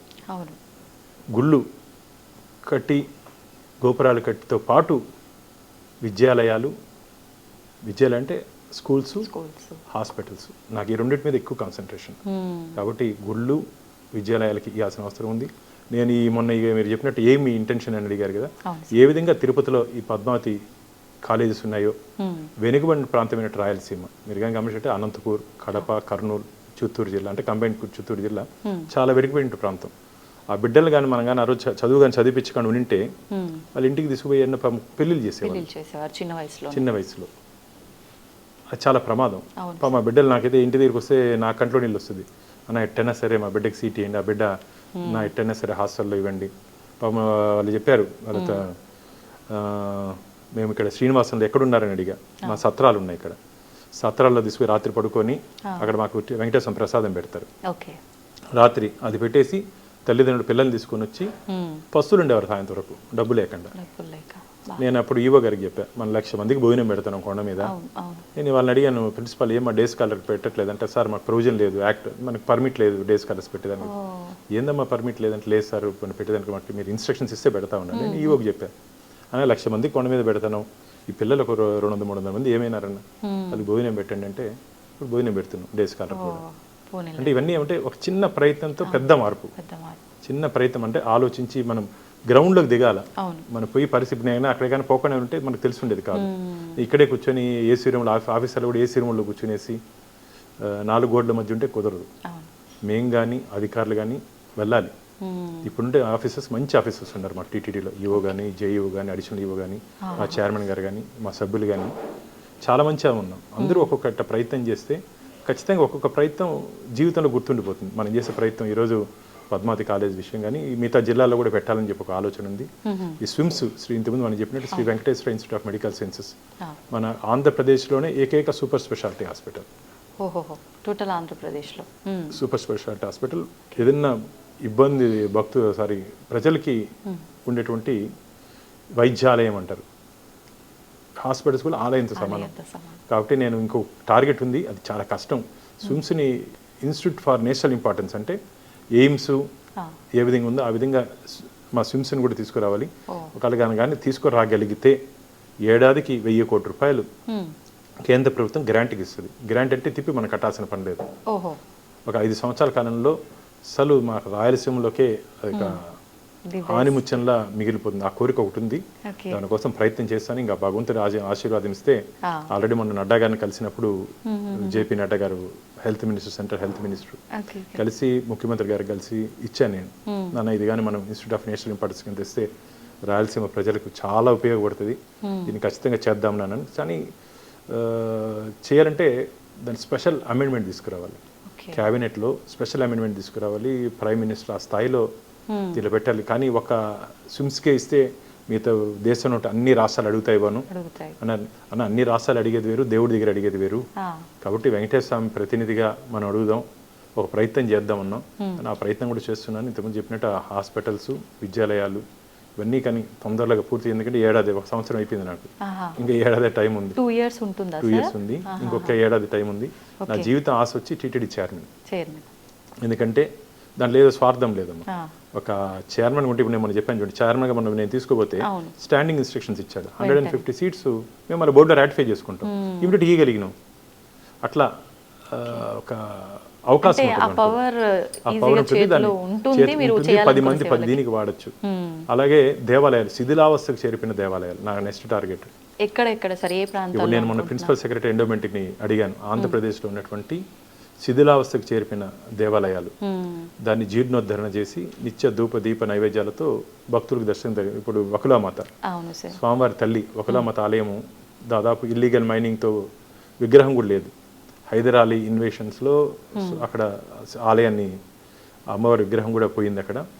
15 years ఫైట్ చేశానండి. 15 years ఫైట్ చేసి నా మొట్టమొదటి ధర్మకర్తల మండలి సమావేశంలో ఫస్ట్ తీర్మానం అదే, వకులామాత ఆలయాన్ని పునర్నిర్మించారని. ఈరోజు మీరు కానీ పోయి చూస్తే దీప్తిమానంగా రోజు భక్తులతో అమ్మవారు, అంటే గతంలో అమ్మవారి దగ్గర నైవేద్యం పెట్టిన తర్వాత పైన ఘంటానాదం చేసిన తర్వాత స్వామివారికి పెట్టేవాళ్ళు.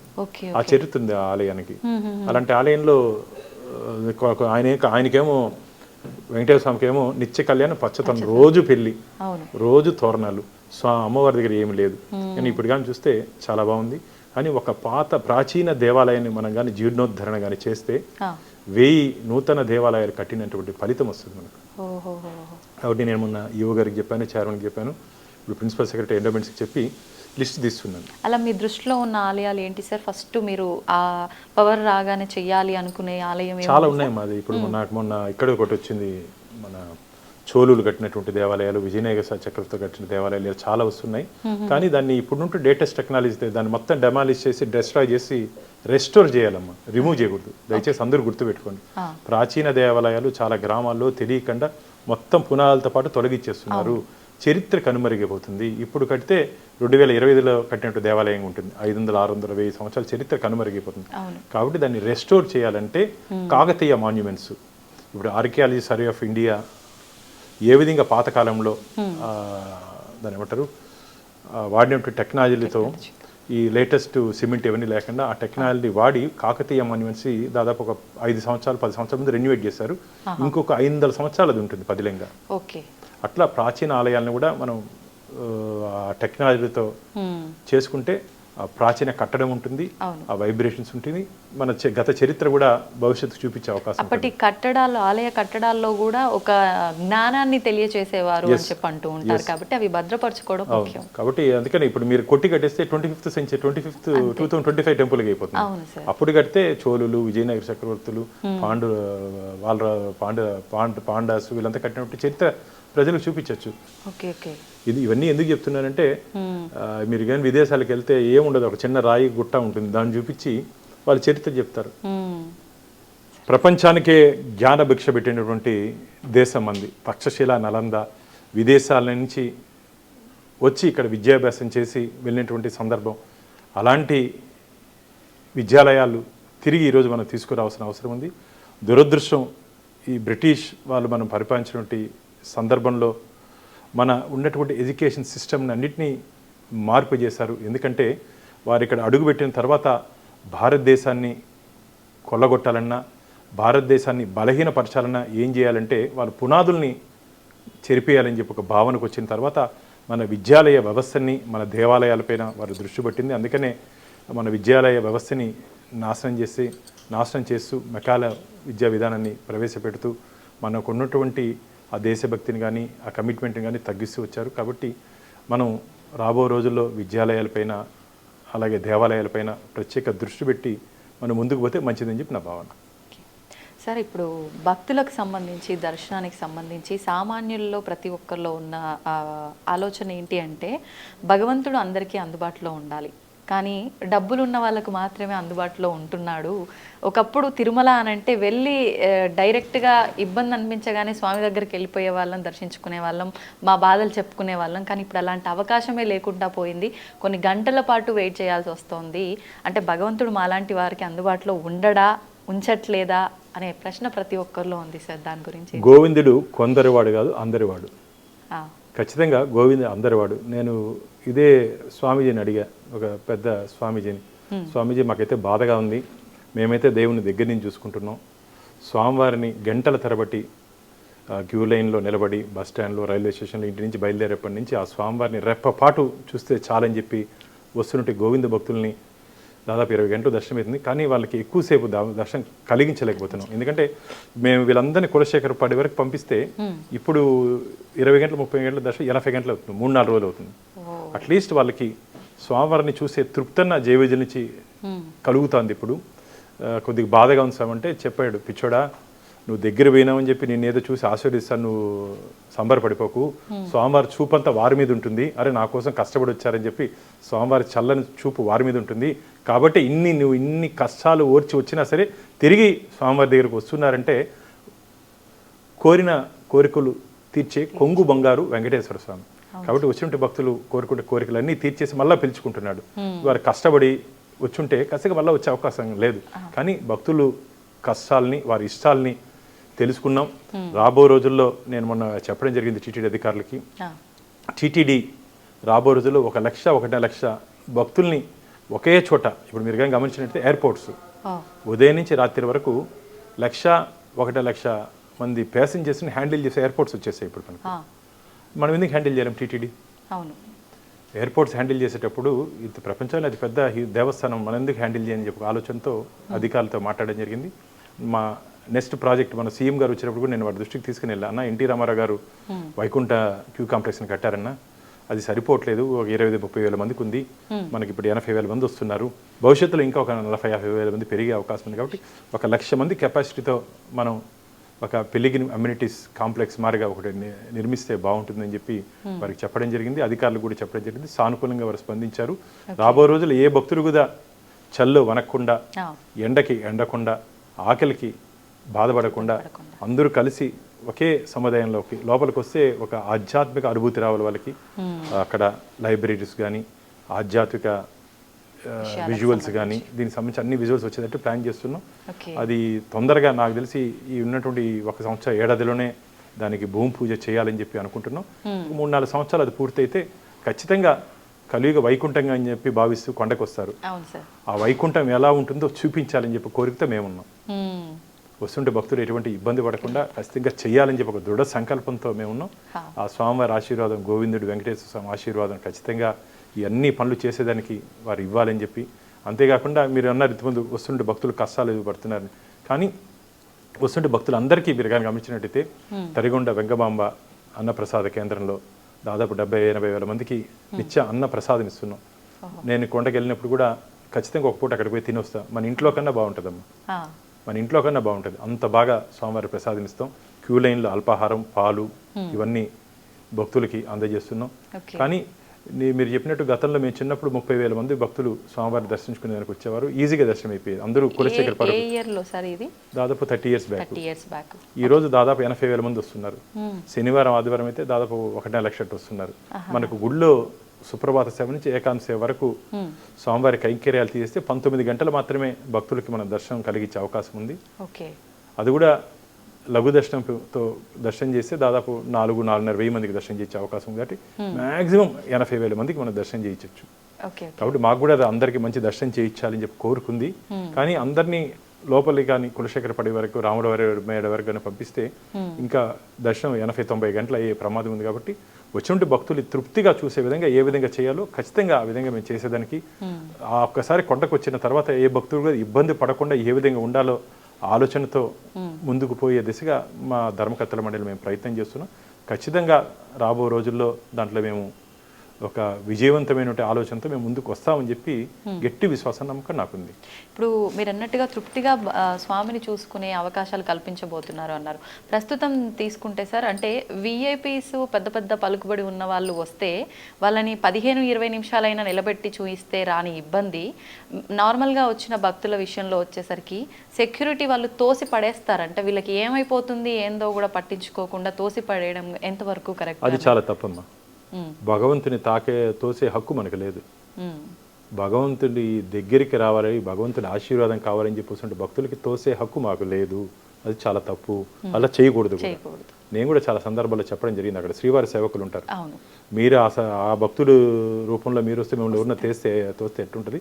కాబట్టి గోవింద అని చెప్పి మర్యాదగా కొద్దిగా దగ్గర తీసుకోండి. తోసి లాగేది పెరిగేది ఇదేమి కుస్తీ పోటీలు కాదు. అది దేవాలయం, పవిత్ర దేవాలయం, కలియుగ వైకుంఠం. ఇలా వైకుంఠం ఆ స్వామివారి వైకుంఠం దగ్గరికి వచ్చినప్పుడు మనం అక్కడ ఉన్నటువంటి భక్తుల ఇష్టాలు తెలుసుకొని మనం వివరించాలి. కాబట్టి అలాంటి చర్యలు జరగకుండా మేము అక్కడ ట్రైనింగ్ ఇస్తున్నాం. అలాంటివి చేస్తే ఆ బాధ్యత మాదే.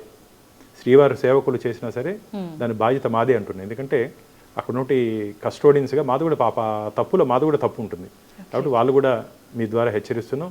శ్రీవారి సేవకులు కూడా ఒళ్ళు దగ్గర పెట్టుకొని వస్తుంటే భక్తులు, వెంకటేశ్వర స్వామి భక్తులు వాళ్ళు, మీరు స్వామివారి సేవకు వచ్చారు, వారు కూడా స్వామివారి అనుగ్రహం కోసం వచ్చారు.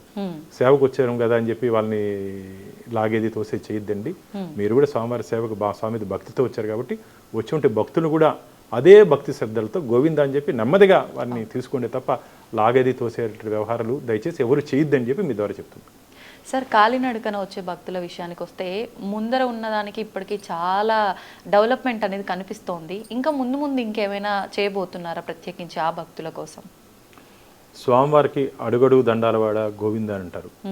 స్వామివారిని నడకదారిలో ఇప్పుడు నేను కూడా ఏదైనా కోరికుంటే స్వామిని నడిచొచ్చి గుండు కొట్టుకుంటాను, మొక్కుంటాను. చాలా మందికి స్వామివారికి ఆ నడకదారిలో వస్తే 7 కొండలు, నారాయణాద్రి, విశ్వభాద్రి, వెంకటాద్రి, నీలాద్రి, శేషాద్రి, 7 కొండలు ఎక్కుతూ అన్నమయ్య చెప్పడం జరిగింది. అన్నమయ్య సంకీర్తనలో ఈ స్వామివారి వైభవం గురించి చెప్పడం జరిగింది. అదిగో అల్లదిగో అని చెప్పి వారు పాడినటువంటి కీర్తనలు ఈ రోజు కూడా చెవుల్లో మారుమోగిపోతున్నాయి. కాబట్టి అలాంటి పవిత్రమైన ప్లస్ మీకు తెలుసో తెలియదు, 7 కొండలు శాలిగ్రామ స్వరూపం. ప్రతి రాయి, రప్ప, పుట్ట, చెట్టు హరినామ జపం చేస్తుంటాయి. మీరు కంటికి మనకేమట్ట కనపడుతుంది, చెట్టు పుట్ట గుట్టగా, గుట్టలు కాదమ్మా, అన్ని ఋషి సమానులు అక్కడ వాళ్ళు ఉండి తపస్సు చేస్తున్నారు. అందుకని చాలా మంది చెప్పులు, నేను కూడా కొండకి వెళ్ళాలంటే తిరుపతి ఇంట్లోనే చెప్పులు వదిలేస్తాను. ఇంట్లోనే చెప్పులు వదిలేస్తాను. కొండ ప్రయాణం ఉంటే చెప్పులు వేసుకొని వదిలేసి వెళ్తాను. దర్శనం అయిన తర్వాత ఇంటికి వచ్చినాకే ఉంటుంది. అట్లా చాలా మంది మీరు ఇప్పుడు నరకదారులు గమనించినట్టయితే 90% ఎవరు చెప్పులు వేసుకోరు. ఆ శాలిగ్రామం ప్రాంతం కాబట్టి దాని మీద అడుగు పెట్టాలంటే ఆ చెప్పులు లేకుండా వెళ్తారు చాలా మంది. కాబట్టి అలాంటి దివ్య క్షేత్రం ఇది.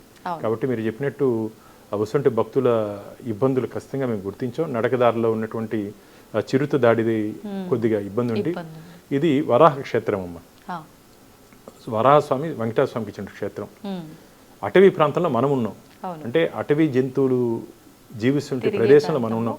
వాటికి ఉన్నటువంటి స్వేచ్ఛను కూడా మనం తీసుకోకూడదు. ఈ మధ్య చిన్న బిడ్డని ఒక పాపం చిరు తీసుకొని చంపేయడం జరిగింది. నేను దాంట్లో కూడా నేను హైకోర్టుకి వెళ్ళా. ప్రభుత్వం 5 లక్షలు ఇస్తే ఆ బిడ్డకి 20 లక్షలు ఇవ్వాలని చెప్పి నేను కోర్టుకి వెళ్ళా.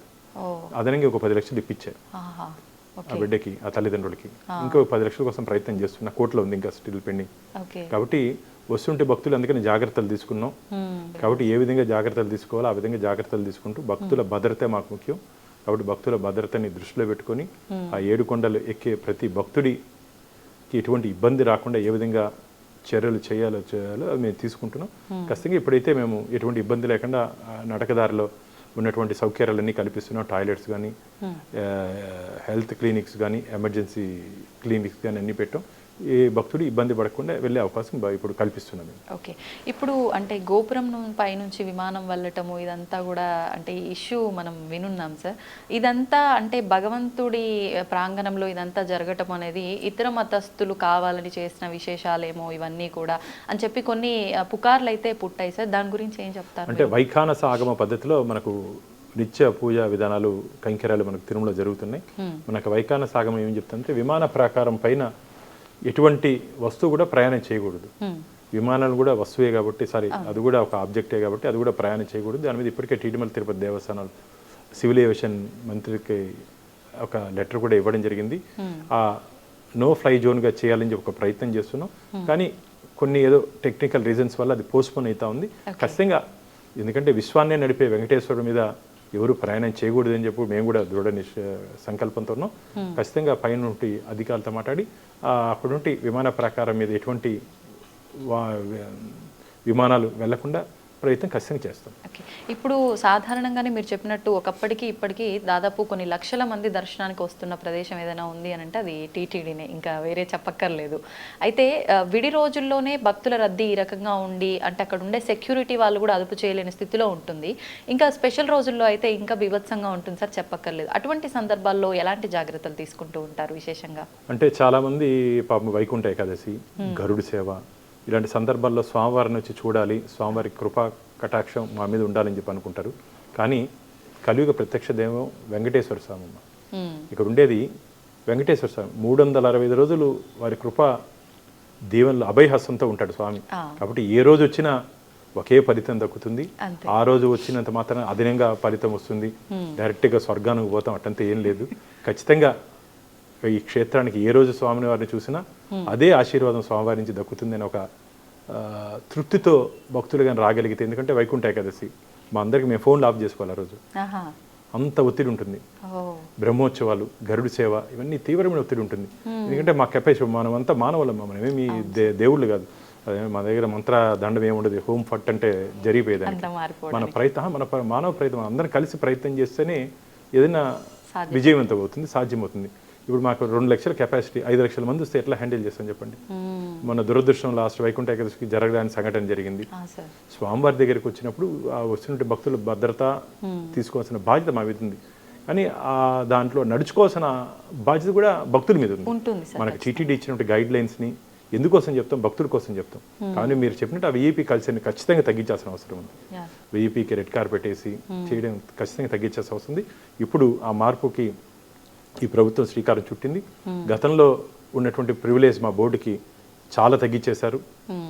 ఇదేదో దర్శనాలు చేసుకునే బోర్డు కాదు, భక్తులకి కోసం పనిచేయాల్సిన బోర్డుగా మేము భావించి ముందుకు పోతున్నాం. కాబట్టి ప్రివిలేజ్ మాకే కాకుండా మిగతా వాళ్ళకి కూడా తగ్గించి, మొన్న ఒక కేంద్ర మంత్రి పేరు చెప్పాను, కుటుంబ సభ్యులతో వస్తే దాదాపు ఓన్లీ 10 మందికి అనుమతిస్తాం, మిగతా వాళ్ళని అనుమతించమని చెప్పి గట్టిగా చెప్పామమ్మా. గతంలో అట్ట లేదు, 30-40 మంది వచ్చినా దర్శనాలు చేసుకుని పోయేవాళ్ళు. ఆయన ఒక 6-7 మంది ఎక్స్ట్రా వస్తే కూడా లేదు మీకు 10 మంది అనుమతిస్తామని చెప్తే 10 మంది ఆయన దర్శనం చేసుకున్నారు. ఒక కేంద్ర మంత్రి లేదు నాకు కావాల్సింది అంటే అట్లా ఎందుకు చెప్తానంటే స్వామివారి దగ్గరకు వచ్చినప్పుడు అక్కడ ఉంటే నియమ నిబంధనలు అందరూ పాటించాల్సిన అవసరం ఉంది. కాబట్టి ఇదేదో నాది దేవస్థానం కాదు, మన దేవస్థానం వెంకటేశ్వర స్వామి, మన వెంకటేశ్వర స్వామి. నేననే స్వార్థంతో వస్తే ఖచ్చితంగా ముట్టుకే పడుతుంది. స్వామివారి కోసం రండి, ఖచ్చితంగా అక్కడ ఉంటే నియమ నిబంధనలు అందరూ విఐపీస్తో పాటు భక్తులు కూడా అసలు ఆ పదమే తీసేయాలమ్మా, సాధారణ భక్తులు అనే పదమే తీసేయాలి. మాకు చాలా బాధ వేస్తుంది. గోవిందుడు అందుకని చెప్పింది, గోవిందుడు అందరి వాడు కొందరి వాడు కాకూడదని. భక్తులు అని చెప్తే బాగుంటుంది కానీ అందరి సాధారణ భక్తులు విఐపీ తేడా లేకుండా చేయాలని చెప్పి సంకల్పం ఉంది. కానీ వెంకటేశ్వర స్వామి దగ్గర కుదరట్లా మేము క్యాలిక్యులేట్ చేస్తే. ఎందుకంటే ఈరోజు మీరు కానీ గమనించినట్టయితే స్వామివారికి ఫిక్స్డ్ డిపాజిట్స్ 20,000 కోట్లు ఉన్నాయి. 20,000 crores ఫిక్స్డ్ డిపాజిట్స్ ఉన్నాయి. సో హుండీలు వేసే కానుకల్ని మేము బ్యాంక్లో ఫిక్స్డ్ డిపాజిట్ రూపంలో మారుస్తున్నాం. ఆ వచ్చే ఇంట్రెస్ట్ దాదాపు 6.5% అంటే ఏడాదికి 1,500 కోట్లు మాకు ఇంట్రెస్ట్ వస్తుంది. తలనీలాలు మనం అనుకుంటే తలనీలాలు ఆక్షనీసం ద్వారా 150 కోట్లు దాదాపు వస్తుంది మాకు ఏడాదికి. స్వామి కొంగు బంగారం ఏం పట్టుకున్నా బంగారమే స్వామి దగ్గర, అలంకార ప్రియుడు ఆయన. అసలు ఆయన ఒక్కొక్క రోజు చూస్తే ఒక్కొక్క విధంగా ఉంటాడు. నాకైతే మనిషిని చూసినట్టే ఉంటుంది. ఆలయంలోకి వెళ్ళి ఆయన చూస్తే ఎక్కడ కదులుతాడన్న ఫీల్ కూడా వస్తుంది ఒక్కొక్కసారి, అందం కానీ ఇది కానీ. ఆ భక్తులందరూ అదే అనుభూతిని పొందుతారు. చాలామంది లోపలికి ఆలయంలోకి వస్తే ఏడుస్తారు. స్వామివారిని చూసి కళ్ళలో నీళ్ళు వచ్చేస్తాయి. ఆ ఆనంద స్వరూపుని చూస్తే కళ్ళలో నీళ్ళు వచ్చేస్తాయి. అలాంటి దేవదేవుడు అక్కడ ఉంటే పవిత్రతని కాపాడుకుంటూ అక్కడ వచ్చినట్టు భక్తులు కూడా ఈ మధ్య మీ ద్వారా చెప్పాలనుకుంటున్నా, ఈ రీల్స్ కల్చర్ వచ్చేసింది. నిన్న మొన్న కూడా ఏదో ఒక యాంకరు రీల్ చేసి, దయచేసి ఇది ఒక ధార్మిక క్షేత్రం, దాన్ని మీరేదో టీఆర్పీ రేటింగో మీ రేటింగ్ కోసమో ఒక ధనార్జన క్షేత్రంగా మార్చొద్దండి. ధార్మిక క్షేత్రాన్ని ధార్మిక క్షేత్రంగా నిలబెట్టుకుంటూ మీకు ఏదైనా రీల్ గిల్లు చేసుకోండి, ఊటీ, కొడైకెనాల్, కోయంబత్తూరు పోయి చేసుకోండి. తిరుమల క్షేత్రంలో ఎవరు వచ్చి రీల్స్ చేయాల్సిన అవసరం లేదు. మాకు ఎస్వీబీసీ ఛానల్ ఉంది, అక్కడ నుండి వైభవాన్ని, స్వామివారి మహత్యాన్ని మేము ఎస్వీబీసీ ద్వారా మేము చూపించే ప్రయత్నం మేము చేస్తాం. కాబట్టి తిరుమలకు వస్తుంటే భక్తులు స్వామివారి మీద భక్తితో రండే కానీ ఇక్కడ వచ్చిన తర్వాత వెక్కిలి చేస్తూ చేస్తూ రీల్స్ చేస్తే మాత్రం ఇప్పటికే మేము వారి మీద కఠిన చర్యలు తీసుకుంటున్నాం. భవిష్యత్తులో మీ ద్వారా అందరికీ చెప్తున్నాను, ఇది ధార్మిక క్షేత్రాన్ని కాపాడుకోవాల్సిన నైతిక బాధ్యత మనందరి మీద ఉంది. ధర్మో రక్షిత రక్షిత అంటారు. అంటే వెంకటేశ్వర స్వామి దగ్గర ఈ ప్రాంతం మనం కానీ గమనించంటే ధర్మో రక్షిత రక్షితగా, ధర్మాన్ని మనం కాపాడితే ధర్మం మనల్ని కాపాడుతుంది. కాబట్టి అందరం స్వామివారి సేవకుడిగా రావాలి తప్ప ఇక్కడ ఏదో మీరు ఇంతకుముందు చెప్పినట్టు రెడ్ కార్పెట్ నేనేదో ఈ హోదా ఈరోజు పదవి ఉంటుంది, రేపు వెళ్ళిపోతుంది. కలియుగాంతం వరకు వెంకటేశ్వర స్వామి ఉంటాడు, అది గుర్తుపెట్టుకోవాలి. కలియుగాంతం వరకు మనం వెంకటేశ్వర స్వామి ఉంటాం, మనం ఈ రోజు ఉంటాం, రేపు వెళ్ళిపోతాం. ఆయన ఆడిస్తే ఆడే మనమే, ఆయన ముందు ఆటలాడితే ఇంతకుముందు చెప్పినది ముట్టికే వేస్తాడు. ఆయన దగ్గర ఎవరన్నా తప్పు చేస్తే ఈ చేత్తో చేస్తే ఈ చేత్తో అనుభవిస్తారు. వెంకటేశ్వర స్వామి దగ్గర తప్పు చేసిన వాడు తప్పించుకునే అవకాశమే లేదు, రాసి పెట్టుకోండి. తప్పు చేసిన వాడు తప్పించుకునే అవకాశమే లేదు. వడ్డీ, మా స్వామికి ఇంకో ముద్దు పేరుంది, వడ్డీ కాసులు వాడు అంటాడు. వడ్డీతో పాటు ఇస్తాడు. మిగతా స్వాములు ఏదైనా కొద్దిగా ఆడి వరకు సెటిల్ చేస్తారేమో కానీ వెంకటేశ్వర స్వామి వడ్డీతో పాటు వాటి వసూలు చేస్తాడు. ఆయన మహిమలు కానీ లీలలు కానీ ఎవరికి అర్థం కాదు, అర్థమయ్యేంత వరకు వాడు ఉండడు. అంటే మొక్కుల్లోనే కాదు స్వామి వడ్డీలు వసూలు చేసేది, చేసే పనుల్లో కూడా. అయ్యో, నేను చూస్తే ఆయన ముచ్చటగా ముద్దుగా కనపడతాడు. నేను చాలా సందర్భాల్లో చెప్పడం జరిగింది, వెంకటేశ్వర స్వామి ఉగ్ర నరసింహుడు కూడా అవుతాడు, ఒక్కొక్కసారి ఉగ్ర నరసింహుడు కూడా అవుతాడు. కాబట్టి జాగ్రత్తగా ఉండండి ఆయన దగ్గర. ఏదో అలంకార స్వరూపుడు, వజ్రాలు వైడూర్యాలతో కనపడుతున్నాడు కదా, మనం ఏం చేసినా చెల్లిపోతుందనే అహంకారం పోవద్దండి. ఉగ్ర నరసింహుడు కూడా అవుతాడు, కలియుగ ప్రత్యక్ష దైవం ఆయన. కాబట్టి ఆయనతో ఆటలాడద్దండి, ఆరాధన కోసమే రండి తప్ప ఆయనతో ఆటలాడద్దండి అని చెప్పి మీ ద్వారా చెప్తున్నాను. సార్, అంటే స్వామి సేవలో నిమగ్నమై ఉన్న వారికి ఎక్కువగా కొన్ని అద్భుతాలు, మిరాకిల్స్ చూపిస్తాడు అని అంటూ ఉంటారు. అంటే చేసే పనుల్లో అనే కాదు, రియల్ లైఫ్లో కూడా కొన్ని కొన్ని మిరాకిల్స్ చూపిస్తాడంటారు. అలాంటివి మీ లైఫ్లో ఏమైనా జరిగాయా? నేను నా లైఫ్లో నేను చెప్పాను, గోవులకి సేవ చేసిన నుంచి గోవిందుడు దగ్గర జరుగుతుంటే అన్యాయాల వరకు మాట్లాడుతున్నాను. కాబట్టి నాకు రెండోసారి స్వామివారి ధర్మకర్తల మండలి సభ్యుడికి సేవ చేసే అవకాశం ఇచ్చాడు. మామూలుగా మా పార్టీలో ఒకసారి ఇచ్చేదే కష్టం. రెండోసారి స్వామివారి సేవకు మళ్ళా స్వామివారి నన్ను తీసుకొని పార్టీ నన్ను పంపించిందంటే ఖచ్చితంగా స్వామివారికి పట్ల అంకిత భావంతో, త్రికరణ శుద్ధితో ఖచ్చితంగా పనిచేస్తే స్వామివారు, ఎందుకంటే నాకన్నా మేధావులు ఉన్నారు, నాకన్నా బాగా కష్టపడేవాళ్ళు ఉన్నారు, నాకన్నా ధార్మికవేత్తలు ఉన్నారు.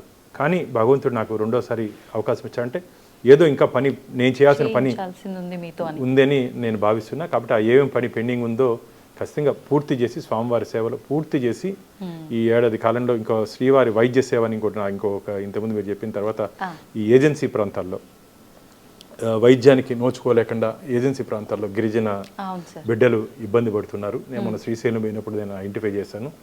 ఆ ఏజెన్సీ ప్రాంతాల్లో కూడా శ్రీవారి వైద్య సేవ ద్వారా నెలకు ఒకసారి స్వామివారి కళ్యాణం నిర్వహించి సాయంత్రం పూట ఉదయం నుంచి సాయంత్రం వరకు వారికి ఈ మెడికల్ టెస్టులు చేసి దాంట్లో ఏమేమైనా వాళ్ళకి ఇబ్బందులు ఉంటే, ఎంత పెద్ద ఆపరేషన్ అయినా సరే ఆంధ్రప్రదేశ్లో ఉన్నటువంటి ఈ